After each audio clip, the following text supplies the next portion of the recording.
दोस्तों नमस्कार, मैं आपका भाई। तो चलिए मैं आज आपके लिए फिर से क्लास 10th की मैथ की क्वेश्चन लेकर आए हैं ना, जो कि आपको हम अगले वीडियो में सब्जेक्टिव क्वेश्चन 4 करवा दिए थे, है ना। और आज क्वेश्चन नंबर 5 को आप ध्यान से देखिए। इस प्रकार से आपको बोर्ड एग्जाम में क्वेश्चन मिलता है ना, तो इसलिए हम लोग पहले एग्जाम से पहले क्वेश्चन को देख लेते हैं ताकि एग्जाम में हम लोगों को परेशानी नहीं हो, है ना। तो आइए सबसे पहले देखिए क्वेश्चन कह रहा कि एक वृत्त के केंद्र से 20 सेंटीमीटर की दूरी पर स्थित एक बिंदु P से वृत्त पर खींचे गए स्पर्श रेखा की लंबाई ज्ञात करें यदि वृत्त की त्रिज्या 5 सेंटीमीटर हो। आप नहीं समझेंगे क्वेश्चन क्या बोला है ना। चलिए फिगर से आप समझिए। देखिए एक हमने ये वृत्त खींचा है ना, देखिए क्या है, तो ये वृत्त है। कह रहा कि एक वृत्त के केंद्र से, तो देखिए केंद्र आपका कौन है, तो ओ है ना। वृत्त का केंद्र ओ मान लिए। और कह रहा केंद्र से, देखिए बोल रहा केंद्र से 20 सेंटीमीटर की दूरी पर स्थित एक बिंदु P है। तो मतलब यहाँ से दूरी जाएगा यहाँ तक, यानी यहाँ पर एक बिंदु P है और इसका दूरी जो बोला है वह 20 सेंटीमीटर बोला है ना। कितना सेंटीमीटर, तो 20 सेंटीमीटर। अब बोल रहा है कि P से वृत्त पर, है ना, यानी 20 सेंटीमीटर की दूरी पर स्थित है। अब आपको बोल रहा है कि एक बिंदु P से वृत्त पर खींचे गए स्पर्श रेखा की लंबाई ज्ञात कीजिए। यानी O से P तक की दूरी आपका 20 सेंटीमीटर है और P से आपको वृत्त पर खींचा, देखिए P से यानी वृत्त पर खींचा यहाँ तक, है ना। और खींची गई लंबाई ज्ञात करें यदि वृत्त की त्रिज्या 5 सेंटीमीटर हो। त्रिज्या देखिए आपका ये हो गया, यानी 5 सेंटीमीटर, है ना। तो बताइए इसका O नाम है, P नाम है, तो इसका नाम हम दे देते हैं क्या, Q देते हैं ना। तो आपसे पूछा गया है कि PQ की लंबाई ज्ञात करें। तो आप बताइए पहले, इस प्रकार से क्वेश्चन को आप आसान ढंग से हल कर लेंगे, है ना। देखिए इसमें हम हल करते हैं, आप ध्यान से सीखिए।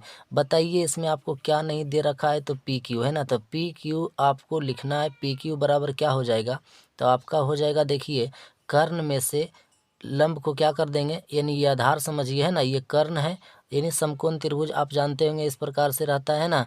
देखिए इस प्रकार से रहता है, तो ये कर्ण होता है, ये लंब होता है, ये आधार होता है। तो बताइए ये आपका कर्ण हो गया, है ना। तो कर्ण में से आप इसको क्या कीजिएगा, घटा दीजिएगा आधार को, तो अपने आप PQ की लंबाई पता चल जाएगा, है ना। तो आप क्या कीजिएगा, इसको PQ बराबर लिखिएगा OP के स्क्वायर, है ना। OP के स्क्वायर माइनस लिखेंगे OQ का स्क्वायर, है ना, OQ का स्क्वायर। तो बताइए OP आपका क्या दिया हुआ है, OP दिया हुआ है आपका 20 सेंटीमीटर, है ना। और OQ देखिए क्या दिया हुआ है त्रिज्या, तो ये दिया हुआ है 5 सेंटीमीटर स्क्वायर। अब बताइए 20 का जब स्क्वायर कीजिएगा तो 20 गुना 20 400 हो जाएगा, है ना। और 5 का स्क्वायर कीजिएगा तो 5 पचे कितना होगा, 25 होगा। जब आप इसको घटाइएगा 400 में से 25, तो आपका बच जाएगा 300 कितना, 75 बच जाएगा, है ना। ये 300 कितना बचेगा, 75 बचेगा। आप समझ रहे हैं। चलिए जगह आपको देखिए कम पड़ रहा है ना। अब आप इसको क्या कीजिएगा, तो रूट से आप इसको बाहर निकालिए। तो आपको हम डायरेक्ट नहीं बताते हैं, चलिए इसको हम अभाज्य गुणनखंड करके बताते हैं ना।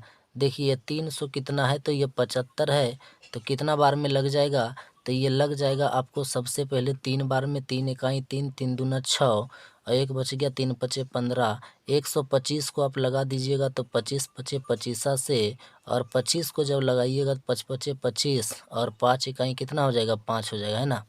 तो यानी रूट 375 का अभाज्य गुणनखंड किए तो क्या आया, 3 गुना 5 गुना 5 गुना 5 आया, है ना।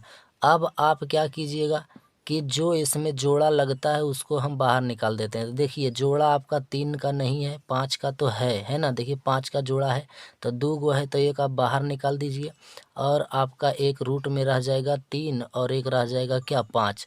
तो ये आपका हो जाएगा कितना, 5 रूट कितना हो जाएगा, आप गुना कर लीजिए, है ना। ये हो जाएगा आपका कितना, 5 है तो 5 रह जाएगा और रूट में हो जाएगा 5 15। तो 5 रूट आपका हो गया 15 सेंटीमीटर में आएगा आपका, जो कि अभी सेंटीमीटर में सब है ना।